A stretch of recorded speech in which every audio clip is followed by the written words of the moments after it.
मी सानिका मोरपंख या युट्यूब चॅनलवर आणि इन्स्टा आयडीवर तुम्हा सर्व रसिक प्रेक्षकांचं हार्दिक स्वागत। 30 दिवस 30 कविता शाळेतल्या आठवणीत रमवणाऱ्या या भागामध्ये आज मी तुमच्या समोर घेऊन आले वसंत बापट यांनी लिहिलेली बाबूळझाडी कविता। ही कविता तुम्हाला होती की नाही आम्हाला कमेंट मध्ये नक्की कळवा।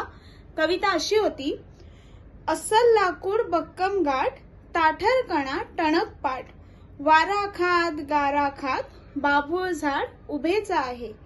देहा फुटले 12 फाटे, अंगावरचे पिकले काटे, आभाळात खुपसून बोटे, बाबूळ झाड उभेच आहे।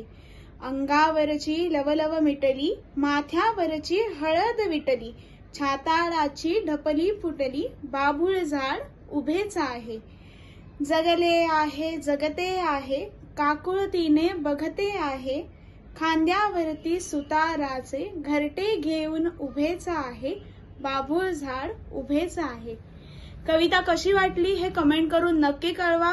मोरपंख या इन्स्टा आयडीला फॉलो करा, तसंच यूट्यूब चॅनलला देखील सबस्क्राइब करायला विसरू नका। धन्यवाद।